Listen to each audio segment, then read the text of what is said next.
Bom, boa tarde a todos que estão aqui. Acredito que muitos de vocês já estão desde manhã. Bem, eu vou apresentar um recorte da minha dissertação, que foi defendida agora, em fevereiro, em orientação da professora Maria das Graças Dias Pereira, da PUC-Rio, com coorientação da professora Vilma Favorito. Bem, na minha dissertação, eu fiz a geração de dados com entrevista e pesquisa, como vocês viram que a professora Celeste falou agora há pouco, da tese da professora Aline, e eu entrevistei alunos surdos e intérpretes de Libras. E aí, acho que cabe recortar, né, um pouco dessa minha pesquisa para falar o foco aqui dos alunos surdos. Como que eles vão narrando esses conflitos. Algo que foi, no início, bem difícil para que eu conseguisse conceber, conseguir concatenar os estudos de narrativa, os estudos de conflito e observar isso no momento em que essas pessoas estão ali de frente comigo ou junto com o intérprete e elas vão narrando esses conflitos. Existe uma série de categorias específicas que nós vamos observar aqui, mas, antes disso, eu queria focar mesmo sobre esse momento contemporâneo, né, a partir dessa perspectiva da linguística aplicada. Ok? Bom, eu sou um pouco inquieto, então eu gosto de ficar mais perto aqui, acho que vai dar para eu ler por aqui. Bom, pode ser. Obrigado. Bom, eu acho que é oportuno que a gente retome, e é muito feliz que a comissão organizadora desse evento trouxe essa citação de uma grande pensadora na educação de surdos, a professora Adriana Toma, que se foi, mas deixou um legado para a gente. Quem somos nós e quem são os outros? Esta tem sido a pauta de várias investigações interessadas em entender como a alteridade é produzida, inventada, narrada e consumida. Que linguagens são utilizadas na produção da alteridade? Como ela opera na inclusão e na exclusão das diferenças? O outro negro, homossexual, muçulmano, umbandista, estrangeiro, deficiente, participa desse circuito da cultura. Mas quem representa e como ele é representado?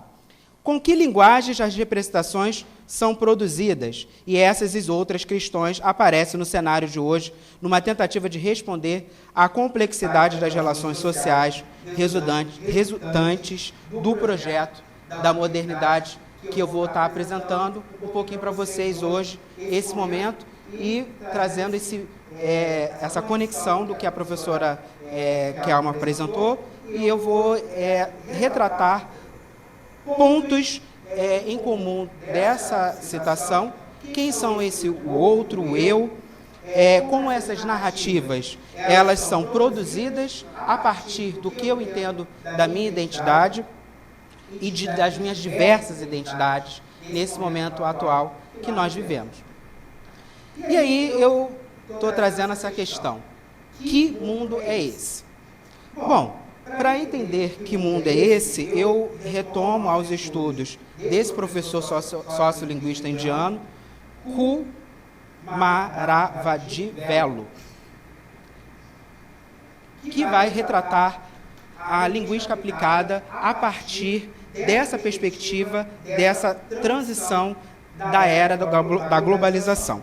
Ele próprio vai definindo a globalização como que a globalização vai retratar, vai influenciar os estudos linguísticos e como que esse mundo hoje vai nós vamos reviver e nos reconfigurarmos a partir desse momento em que nós não temos mais uma distância espacial ou local, nós não temos mais essas fronteiras em que nos distanciam uns dos outros, e como que esses processos da globalização vão influenciando nos nossos discursos. A professora Branca Falabella Fabrício, aqui da FRJ, ela vem apresentando esse momento contemporâneo, vale a pena a gente entender que multiplicidade de fenômenos são esses. A transnacionalização das dimensões políticas e econômicas, uma sociedade de excesso, com sobrecarga de informações, com uma mídia pela hiperindividualização, a compreensão desse espaço e do tempo com uma alta velocidade de circulações desses discursos e de imagens, essa mega estimulação visual, cognitiva, regimes de atenção, de concentração, a mestiçagem de discursos e assim por diante. Nós, pode voltar um pouquinho, por favor? Nós entendemos na linguística aplicada que a linguagem ela é uma prática social, não é neutra, ela envolve escolhas ideológicas, políticas, ela é atravessada por relações de poder e por altos sistemas semióticos. E aí, essa contextualização eu venho trazer para vocês, que somos também da área de educação, e pensar como todos esses fenômenos vão influenciar no chão da sala de aula.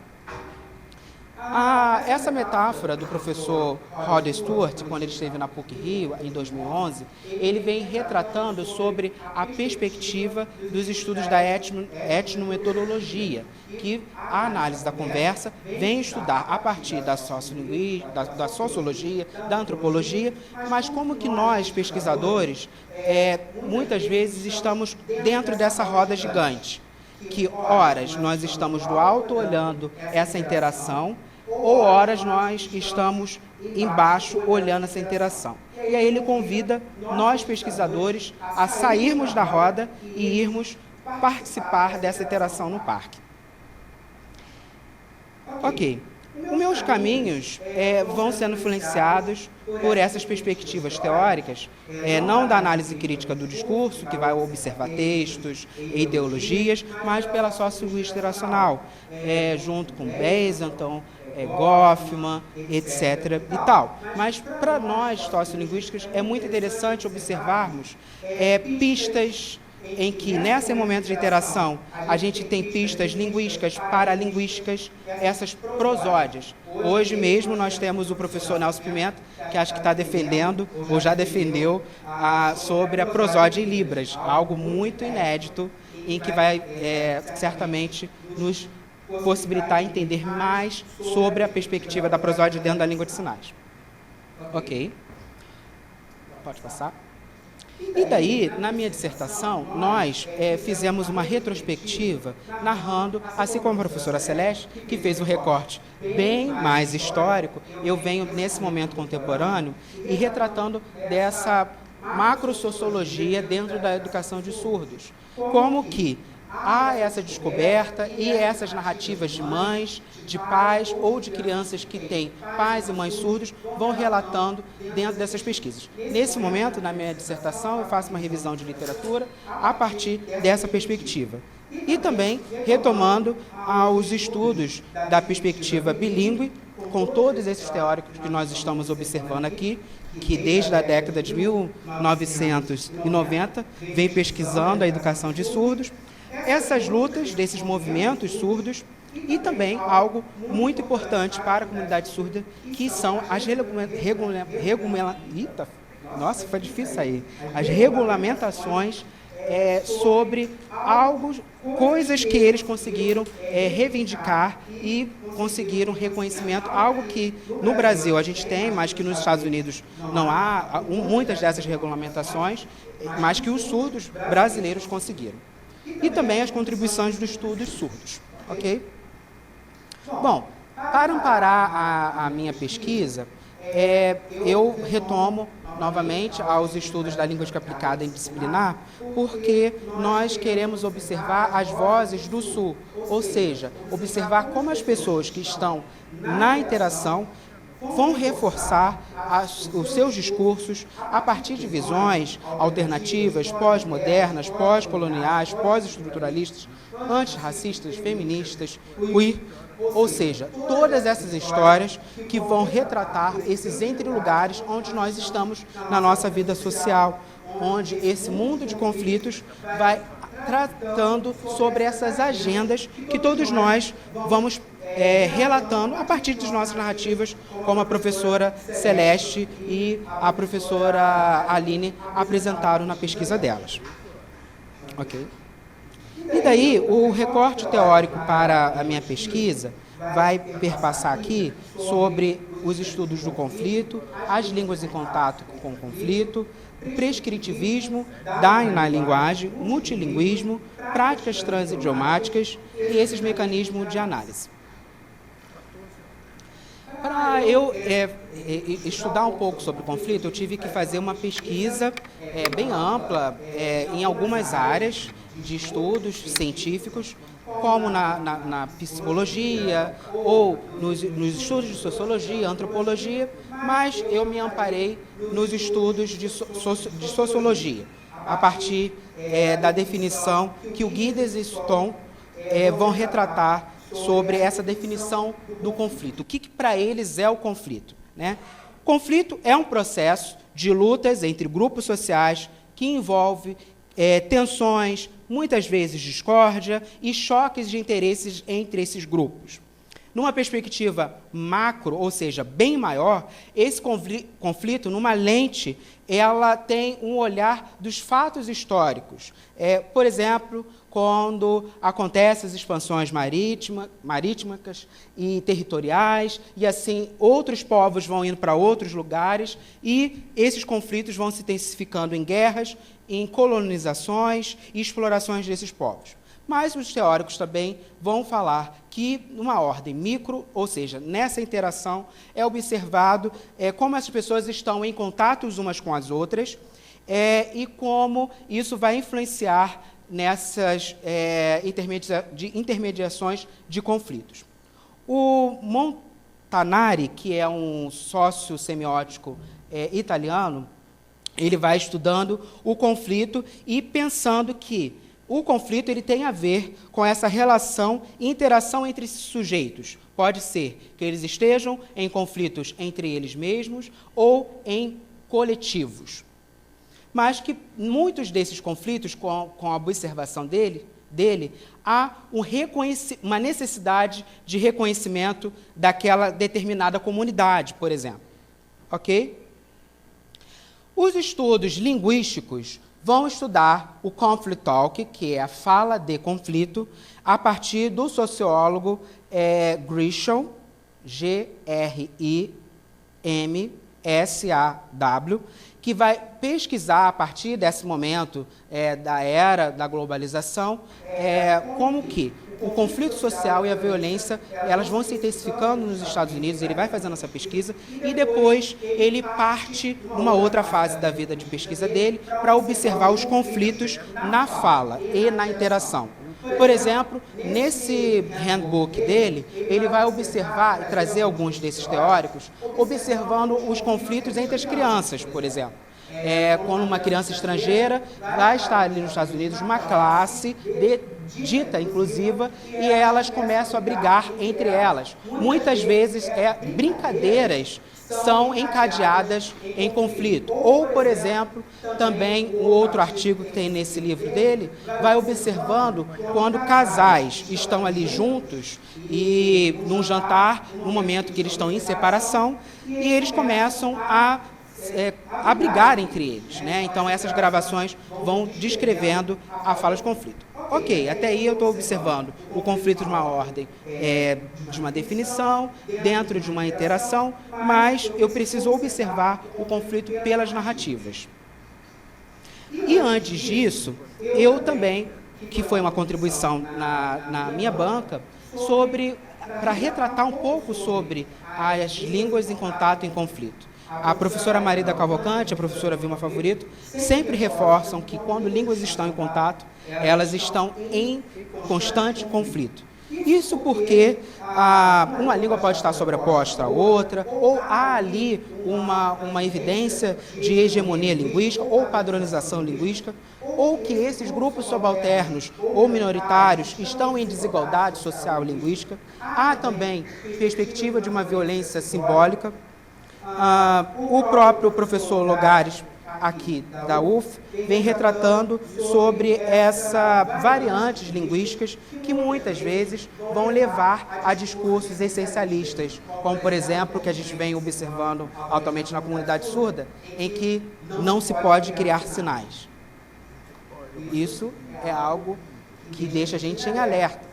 Vídeos que vão sendo compartilhados em que falam que não podemos deixar que sinais sejam criados. Ok? E as teóricas Favorito e Maia vão retratar sobre esse conflito diglóssico. Como que há essa relação assimétrica e esse jogo de ocupação linguística.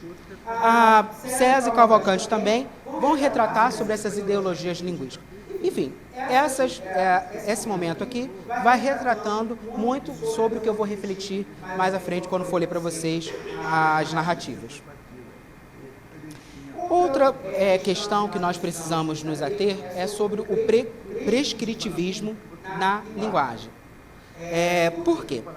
Quando algumas comunidades estão ali juntas nesse tempo e espaço específico, como a Cameron, lá em 1995, que é a sociolinguística dos Estados Unidos, ela observou como algumas comunidades nos Estados Unidos elas estavam sendo bombardeadas por atitudes de vigilância dessa linguagem. Ou de que, por exemplo, quando você está usando a linguagem, você não pode usar uma determinada fala, porque aquele momento, naquele grupo ali, não se autoriza que você fale aquela palavra ou que use expressões novas. Então, ela chama isso de vigilância da linguagem.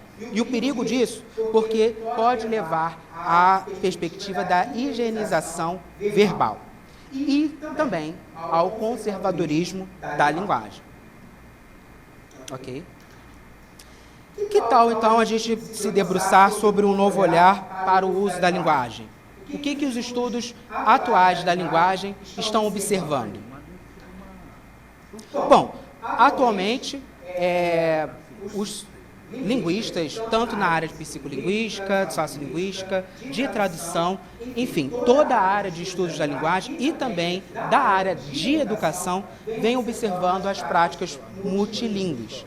Parece que a questão do bilinguismo está dentro aqui das práticas multilingües. Ou seja, essas formas todas de novas contemporâneas trazem realidades sociolinguísticas muito novas. Quando a gente está escrevendo ou falando ao mesmo tempo, misturando os códigos, alternando códigos, todas essas questões elas vão dimensionar essas práticas multilingües, que também é tema esse ano do Fórum Bilíngue do INSS. Ok?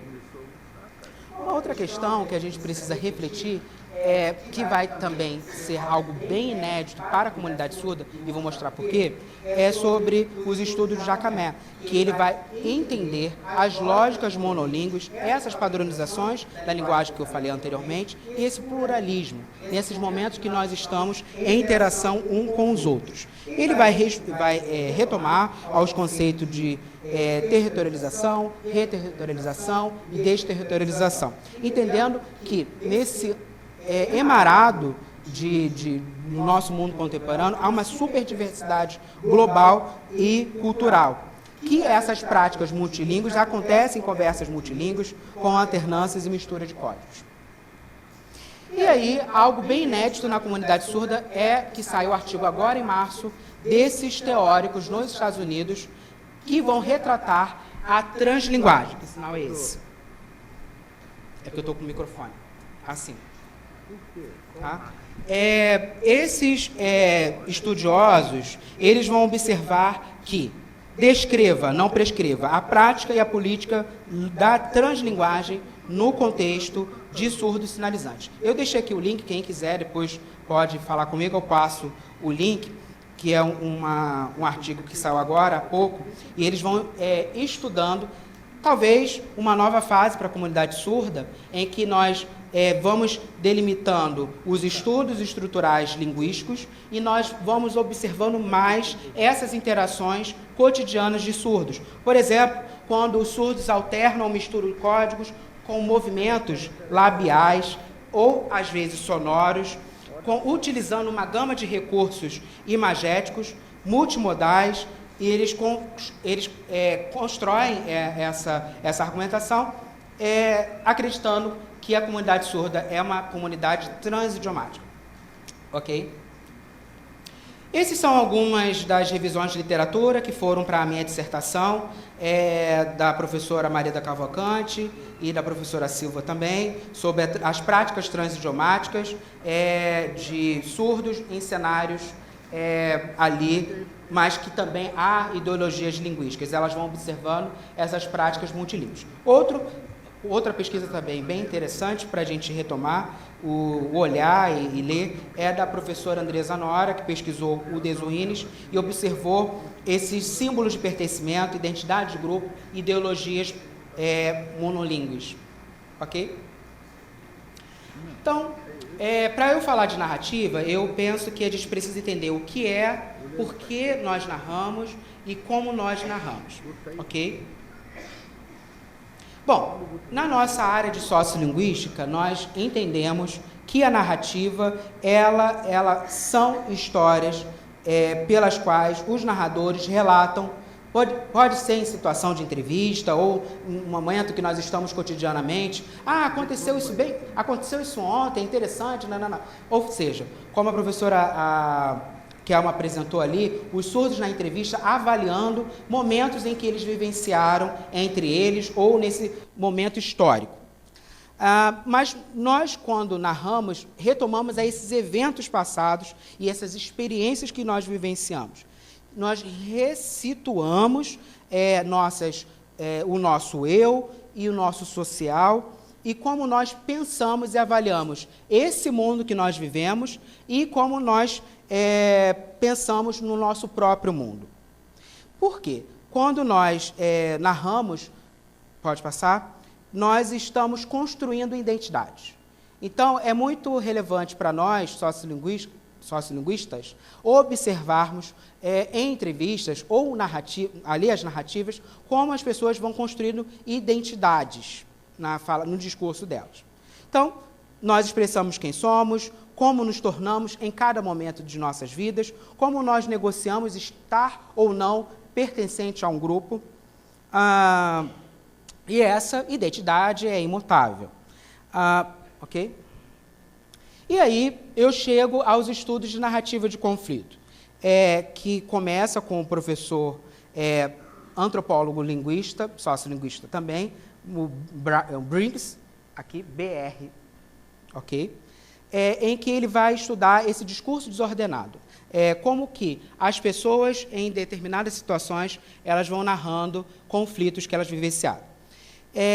Ele vai fazendo uma outra definição, muito parecida com aquela que eu apresentei para vocês, que o conflito é comum na vida cotidiana, ele é uma sobrevivência coletiva, ele constrói identidade, a partir das narrativas de conflito nós construímos identidades, e daí eu seleciono para a minha dissertação os estudos do Brines, em que ele vai observar numa aldeia indiana,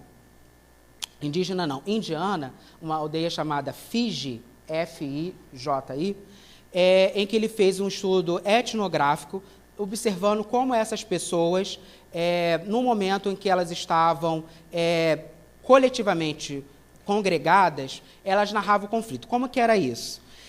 Você tinha um mediador, o chefe daquela aldeia ali, havia um círculo e ele relatava os conflitos que ele observava durante aquela semana ou naquele momento ali, daquele período daquela aldeia. E aí, essas pessoas que estavam em volta, elas reclamavam, não foi bem assim essa história, não. A história foi assim, a pessoa ia lá na frente e reconstruía essa história e esse conflito. Enfim, essa forma como ele observava o conflito. Ele traz algumas categorias que eu vou retomar aqui, e também os estudos de Ladeira e Silva, que são da Universidade Federal de Viçosa, elas vão observando como que as pessoas na situação de litígio, elas vão ali em separação, e estão sendo mediadas por um mediador de conflito, o juiz e o advogado, etc. e tal, elas vão construindo essas narrativas de conflito dessa experiência que eles tiveram, no casamento deles e assim por diante. Ok. Eu também vou observar, eu observei que nos meus dados, essas narrativas de conflitos, elas traziam, além das identidades, também reclamações, né? De injustiças, de momentos conflituosos que eles vivenciaram, ok? De resistência, como essas pessoas resistiram a algo perturbador que elas vivenciaram de determinado momento da vida delas, ok? Pode passar. Estigmas. E daí, como que nós fazemos essa análise narrativa? Aí é um momento mais pragmático, né? Nós fazemos análise narrativa sociolinguísticas baseadas com as teorias do professor William Labov, né, em que ele observou, há um bom tempo atrás, várias comunidades dos Estados Unidos, negros, brancos, enfim, vários tipos de etnia e de grupos, observando como essas pessoas, junto com ele, iam construindo juntos essas histórias de vida. E aí, nós dividimos, a partir de Labov, 6 elementos para analisar essa narrativa. Com o sumário, que seria esse momento, quando a pessoa prepara, dá uma prévia do que ela vai falar. Orientação, quem, quando e onde. Quem são essas pessoas que a pessoa vai retratar ali. Quando aconteceu, onde aconteceu. As ações complicadoras são essas ações que vão acontecendo no decorrer dessa história. Também, avaliações, porque é nesse momento aqui em que nós observamos as construções de identidade. Porque a pessoa para de falar algo do que aconteceu dessa história e elas começam a avaliar essa situação e construir identitariamente o outro e a si mesmo. A resolução, finalmente, o que aconteceu e o fechamento. Bom, eu coloco essas cores bem mais didáticas para ficar mais visual, mas eu não vou falar cada uma dessas categorias quando for fazer a análise narrativa. Pode passar. Outras categorias de mecanismos analíticos que nós vimos em comum no nosso estudo são diálogos construídos, deíticos e indexicalidade. Primeiro porque são categorias pragmáticas, da pragmática. O diálogo construído, a partir de Bakhtin, ele fala que nós ouvimos histórias e nós reconfiguramos essas histórias, dando vozes a essas pessoas quando nós narramos. As deixes são apontamentos precisos, referenciais de lugar, tempo e lugar, que é muito vinculado ao que Labov fala, e a indexicalidade, quando às vezes não deixa bem entendido o que aquela pessoa está falando da identidade de si mesmo e do outro. E aí são esses apontamentos que vão indicar essas identidades, ok? Ok? A minha metodologia de pesquisa foi a entrevista de pesquisa, em que nós entendemos que a entrevista de pesquisa é um momento de interação entre eu e a outra pessoa e aquelas pessoas que estão participando daquele momento ali. Pode passar. A pesquisa é qualitativa, nós selecionamos observar narrativas. E por que isso? Porque nós estamos preocupados com a perspectiva êmica, que a própria professora, que a Alma falou agora há pouco, que é entender como essas pessoas são nativas dessa comunidade, vão relatar e falar, dar opiniões sobre o que elas vivenciaram nessa vida, dessa história de vida delas, ok? E aí, o contexto de geração de dados foi aqui no INES, entendendo que essas pessoas iriam trazer propostas, apresentando depoimentos, opiniões, reclamações, ideias. Essas entrevistas, momentos foram semi-estruturadas, outros foram totalmente abertas, em que ali, no momento que estava com a câmera, as pessoas relatavam por elas próprias, tópicos que elas decidiam. Foram gerados dados com surdos e intérpretes. Entendemos também que, por exemplo, uma geração de dados de 30 a 40 minutos, nós selecionamos momentos específicos, como nós vamos observar aqui, e também, a partir dos estudos da comunicação visual de Araújo, do letramento visual de Almeida, de Taveira, Ledebef e outros, da pedagogia visual, nós consideramos importante trazer desenhos modificando o perfil dessas pessoas, mas para retratar um pouco desses sinais, dessas expressões faciais. Ok? As transcrições das línguas de sinais foram embasadas a partir de todos esses estudos sobre as glossas, a estrutura da língua de sinais, com Carnop, Quadros, Souza, Castro, Campelo, o McClary, Viotti, Santiago, também algumas convenções minhas que eu utilizei em 2017, também a partir da perspectiva dos estudos da tradução, porque alguns nesses momentos, nessa interação entre eu e o surdo, eu precisei retomar os estudos da tradução, entendendo que era preciso desvincular alguns dessas perspectivas que tinha que ser ao pé da letra, a tradução, e também influenciado pelas transcrições, os sistemas de transcrições da análise da conversa, que há alguns aqui, mas que eu convencionei.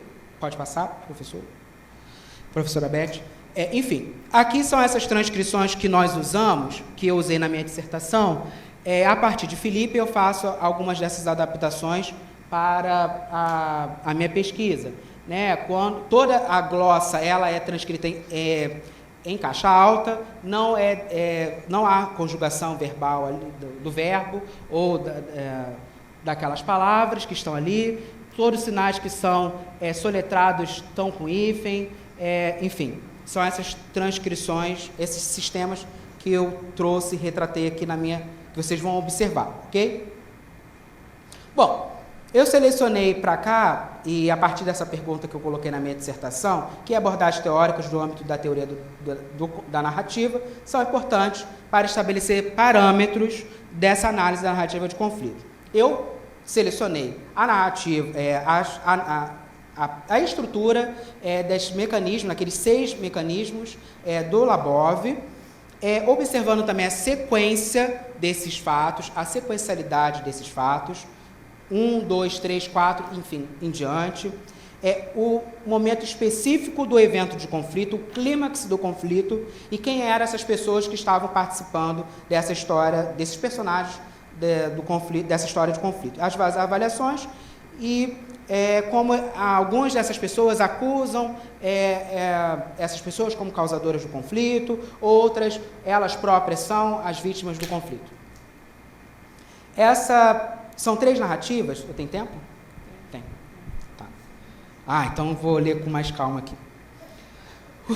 Bom, eu vou apresentar para vocês, não é da aluna surda, é do aluno surdo, do Cristiano. Ele vai apresentar 3 momentos da vida dele, né? No contexto da família, como ele teve esse sofrimento, o estigma no contexto familiar, a chegada no INES, a despedida da mãe dele e a descoberta de ser surdo. Isso tudo da narrativa dele. Pode passar? Bom, acho que aqui dá para ler. Vocês conseguem ver aqui? Conseguem, né? Bom, ali vocês veem que há o turno, é o momento que é eu ou ele, eu ou ele. Ali as linhas que vão até 1000 e pouca. Quem são esses interagentes que estão falando naquele momento? A transcrição em glossa, que estão com aquelas cores que vocês viram anteriormente, e o momento que tinha uma interpretação simultânea com o intérprete junto comigo. Eu vou ler a interpretação. Bom, eu perguntei para ele como é que foi a descoberta dele ser surdo na família dele. E aí ele falou para mim assim: bom, espera, antes a minha mãe me falou que o pai dela me viu brincando, interagindo com um brinquedo. Aí ele gritou, emitiu o som, e aí jogou um objeto na minha cabeça. Ele abre um diálogo construído, ele retoma a fala desse pai é o avô dele, né? Eu acho que ele é surdo, leva ele no médico. E aí, a minha avó não aceitou e falou: não, lá no rádio, vamos lá, onde tem rádio, vamos lá. Minha mãe aceitou, tentaram convencer e me levaram para cá, para estudar. E eu não sabia o que estava acontecendo. Por que ele jogou isso na minha cabeça? Eu chorei, me machucou, eu não entendi por que estava me chamando. Eu não tinha uma identidade, eu não vivia como um surdo, eu não sabia o que era isso e fui crescendo assim, sem esse conhecimento. Pode passar? Quando eu cheguei no INES, a minha mente se abriu, e aí eu me escondendo, aí ele retoma a fala dele, como ele viveu esse momento. Isso é coisa de maluco, essas mãos se movimentando. Essa movimentação toda, antigamente, era muito forte, mais do que hoje. Eu via muitas mãos sinalizando, surdo, surdo, surdo, surdo, me dava até dor de cabeça. Só tem isso aqui?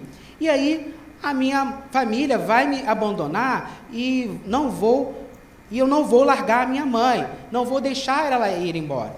Eu não conhecia o Ínis, nunca tinha vindo, foi a primeira vez que eu tinha vindo aqui. Então, depois descobriram atrasado, e aí a minha mãe falou, olha, você ouve não, e aí é o momento que ele usa as gesticulações, né? Você ouve não, ele retrata essa cena dele com a mãe dele. Apontou para o meu ouvido, você vai comer fome, com gestos, e eu assim, sim, sim, sim, mas eu não me percebia desse jeito, por causa desse atraso da descoberta. Bom, a gente observa aí nessa narrativa, pode passar, do Cristiano, como ele vai construindo esses personagens da história dele, como ele vai indexicalizando esses agentes vítima, que é ele próprio, dessa situação de conflito que ele vivenciou em casa, esse avô materno dele, como ele fala, né? Ali na história toda dessa entrevista dele, ele fala pai dela, mãe, né? Ele não fala meu vovô, né? Então, algo mostra para mim, deixa indexical para mim, que como ele coloca esse avô dele, né? Como ele coloca também a mãe e a avó como ajudadoras. O clímax do conflito nessa família, a gente observa que é quando o avô deles pega um objeto, um sapato, joga na cabeça dele, machuca ele não entende aquilo que aconteceu, e ele vai retratando esse estigma em que ele sofreu ali, porque o avô dele chamou ele de mudinho, se eu não me engano, que estava ali na narrativa dele. Então ele vai mostrando essas relações muito assimétricas na família dele. Depois, uma outra fase é o conflito que ele vivencia linguístico ao chegar no Ínis. Quando, apesar dessa despedida da mãe dele, ele tem um novo mundo que agora, até na tese do Luiz, que defendeu agora, acho que em maio, ele fala sobre a vida surda, né? Como que é esse momento da vida surda para o Cristiano, né? Que é estar junto com seus pais. E a descoberta, quando ele vai construir identitariamente no final da narrativa dele, como ele passa do conflito identitário e ele se mostra empoderado. Outra narrativa de conflito vai ser da Beth. Não é a Beth que está aqui, mas é a Beth entrevistada, que vai retratar sobre o conflito que ela vivenciou na escola dela. Ok? Pode passar. Não sei se vai dar para vocês lerem, mas eu vou ler por aqui. Bom, aqui eu faço uma pergunta para a Beth, que a gente vê ali naquele primeiro turno. Bem, Beth, eu quero que você me fale como que você interagiu com ouvintes na escola, por exemplo. Aí, nesse momento, a entrevistada, ela trinca a boca assim. E aí, eu vou ler aqui a tradução. Bom, isso é uma ótima pergunta, por sinal. Quando eu era da prefeitura, era só surdos, a minha turma, então era comunicação tranquila, a gente sinalizava. Depois, eu fui para a inclusão em 2002, eu acho, mais ou menos isso, não lembro exatamente o ano. E aí começou a inclusão. Tinha um pouco de preconceito, sim, com o aluno surdo, dizendo que o surdo não sabia escrever e tal, mas tinha uma relação legal. Tinha uma relação amigável dos assuntos a apresentar os trabalhos em língua de sinais. Mas existia interesse pela língua de sinais? Tranquilo, interagia. Mas tinha um pouquinho, sim, de questões preconceituosas, e a maioria dos surdos é assim, sofre esse tipo de preconceito porque não tem essa amizade de verdade.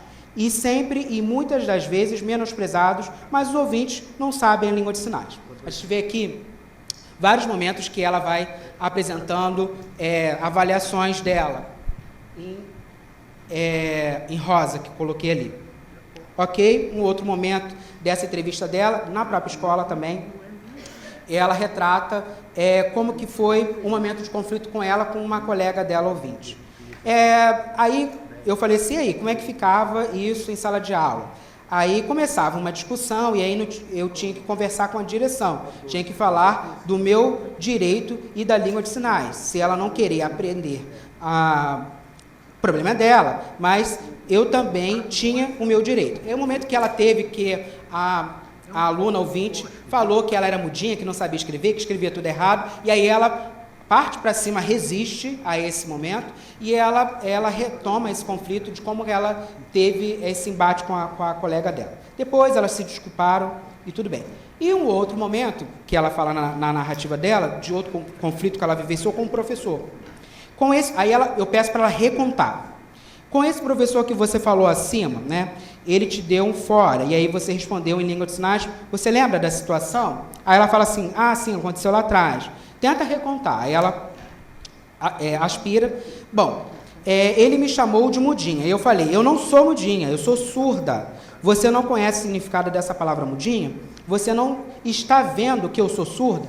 Enfim, ela vai retomando essas questões da identidade dela. Pode passar? Então, a gente observa aí, nessa interação dela com os colegas ouvintes na escola, como ela põe esses contrapontos de ter estudado primeiramente com o surdo na escola da prefeitura e depois, quando ela foi transferida para uma escola de ouvintes, como isso foi difícil para ela, porque eles não entendiam como que era esse movimento do surdo de escrever, talvez com algumas trocas lexicais ou sintagmáticas ali.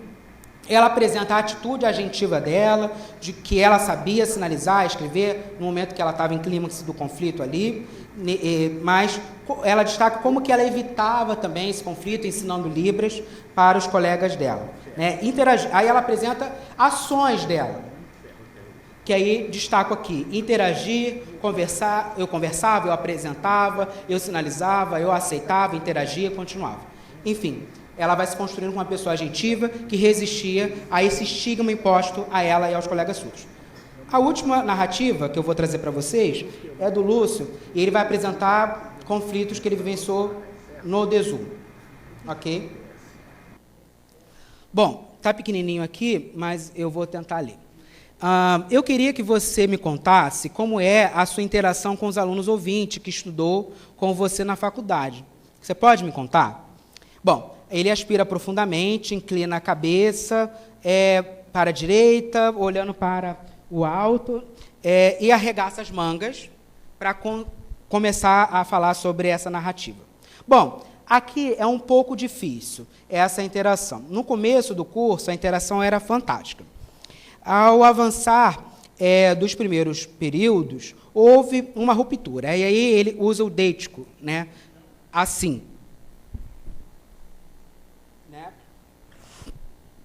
Esse momento, para mim, deixa bem evidente o espaço que ele está colocando essas pessoas. E aí eu começo a observar nessa interação dele ali. Os ouvintes começaram a usar mais a oralidade entre si, esqueceu que tem surdos, que a gente está em um ambiente de educação de surdos, e que a língua de sinais é importante. Então, os surdos têm que usar esse espaço para aprender e para ter acesso.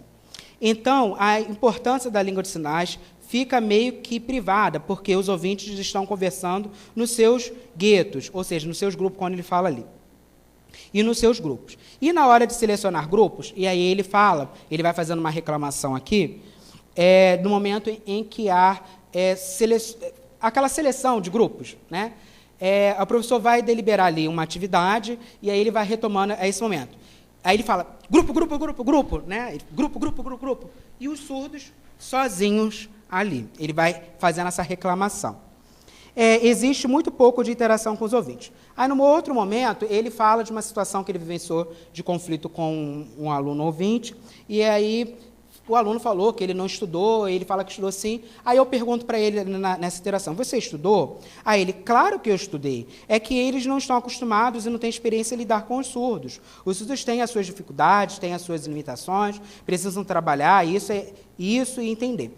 É difícil um surdo produzir um texto, escrever sozinho, entender a leitura, um texto, é complicado. E aí os ouvintes sempre ficam dizendo, mas por que então não tentou? Por que você não treinou? Por que você é obrigado a aprender o português? Isso me irrita, isso me faz responder sim a eles. Alguns ouvintes dizem, você é obrigado a aprender o português, e eu respondo imediatamente para eles. E você, sabe Libras, língua de sinais? é obrigado também da mesma forma que está me obrigando. Então, eu estou aprendendo português, é a minha L2, e eu estou em processo de aprendizagem e em construção de conhecimento. E você está aprendendo a língua de sinais, não é? Então, a gente está no mesmo nível, no mesmo patamar. Então, a gente precisa controlar e se respeitar. Se eu tenho alguma dificuldade, alguma dúvida, seria interessante a gente ajudar e ter essa troca. Ok? 15 minutos. Estou acabando. Bom, a gente viu ali um momento de uma narrativa e de outra. Ele vai identificando esses personagens, como falei para vocês, de um lado e de outro. Ele fala que é difícil essa interação pela avaliação dele com os alunos ouvintes, porque no passado ele observava que tinha mais uma integração entre eles ali, mas que depois essa união foi dispersada, né? E aí ele mostra claramente o conflito ali, né, quando ele mostra essa ruptura, que para mim foi bem forte quando eu fiz a transcrição. Na outra narrativa, ele vai avaliando como ele se ofende quando ouvintes falam para ele que ele tem que aprender o português, né? E aí ele retruca falando, você tem que aprender Libras. Bom, ele faz essas avaliações desses conflitos interpessoais dele, nessa interação, mostrando que há antagonismos ali nessa interação no contexto bilíngue, que não se privilegia muitas vezes o uso da língua de sinais, mas coloca que eles surdos são adjetivos. Você observa que nas três narrativas, tanto na primeira, na segunda e na terceira, os surdos vão se apresentando como adjetivos. Isso é em todas as narrativas, todos nós fazemos isso. Com os ouvintes, que são os intérpretes, também acontecia a mesma coisa. Né, como que nós vamos apresentando para o outro, para a audiência que está aqui, ou pessoas que vão ler essas narrativas, entender como que eles vivenciaram e foram adjetivos nessas histórias das vidas deles. Mas algo que me preocupa também é que o perigo do purismo, que nós discutimos muito na dissertação, e eu não entendia muito isso, e a professora Bima falava, olha, vamos ter que falar, argumentar sobre esse perigo do purismo. E aí, na banca é falado sobre isso, há uma grande contribuição para eu observar o prescritivismo da linguagem e para a gente entender e compreender essas conclusões iniciais agora. Bom, antes das conclusões, eu vou trazer também propostas, como a professora Celeste apresentou, as narrativas, elas, no momento de entrevista, as pessoas narram histórias delas e depois elas propõem algo, né, nessas avaliações em que elas estão dando daquele momento. O Cristiano e o Lúcio vão fazer propostas para o DESU, ok? Pode passar. Bom, o Cristiano, ele vai apresentando propostas sobre esse ambiente bilíngue e desse protagonismo dele pós-formação em pedagogia.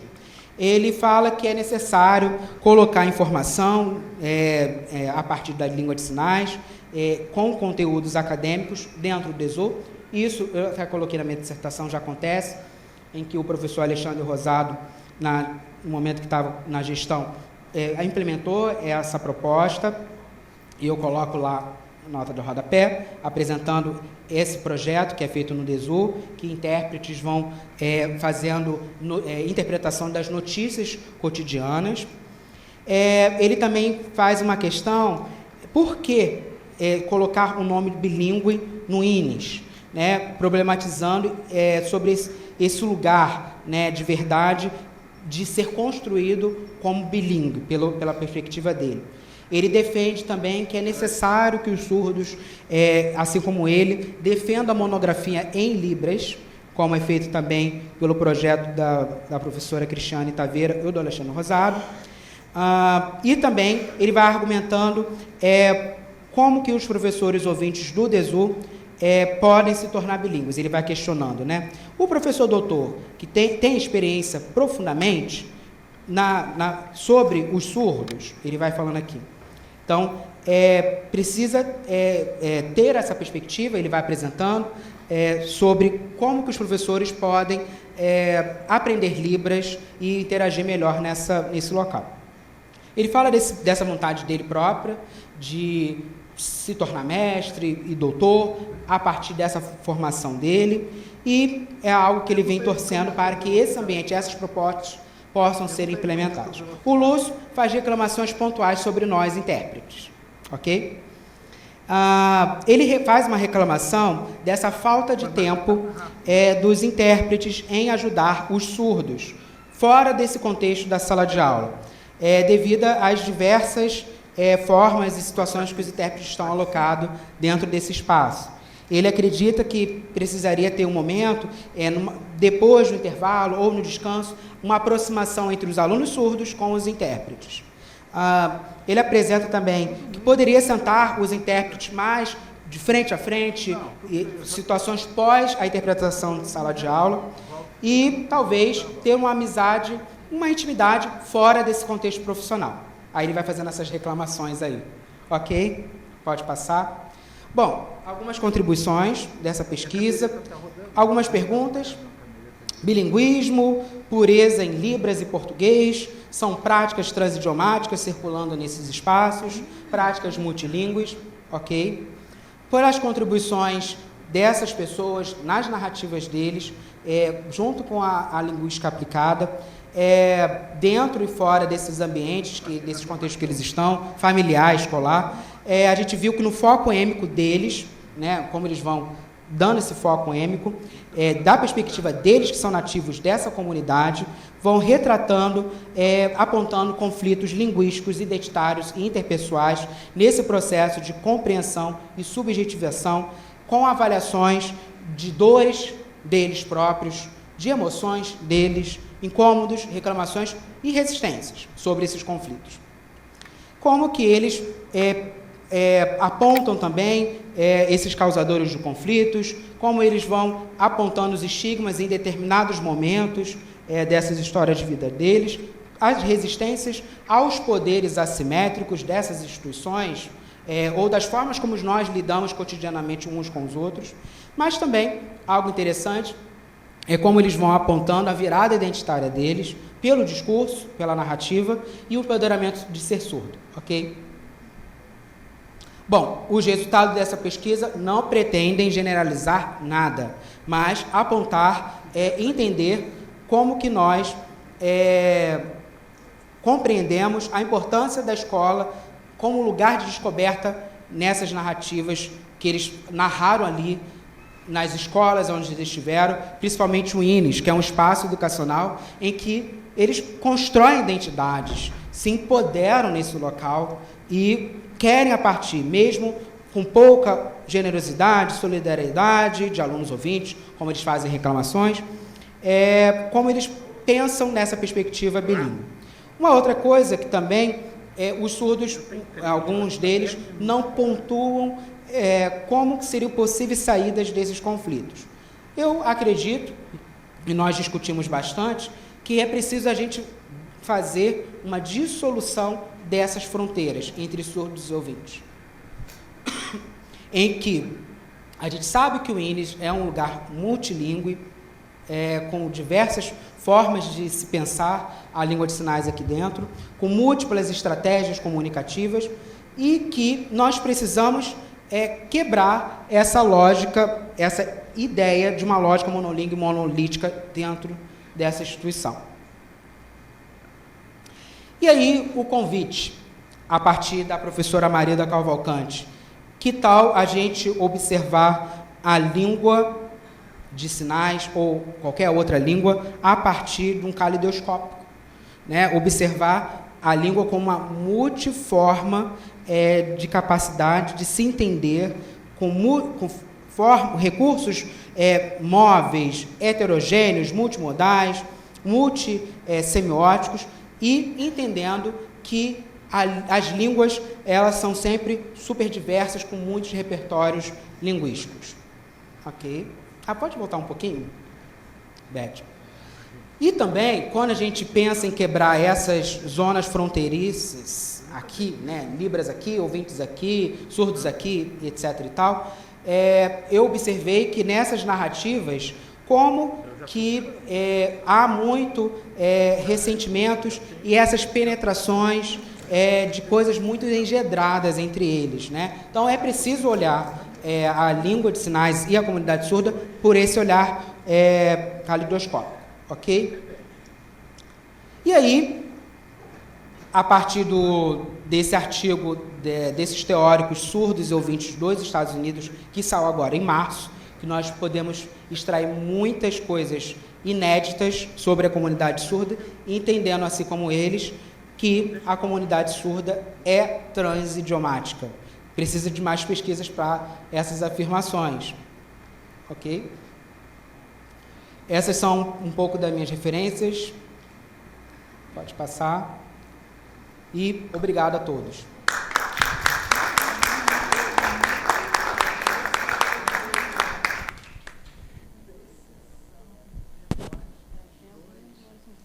Parabéns, Glauber, pela sua palestra e pela sua precisão.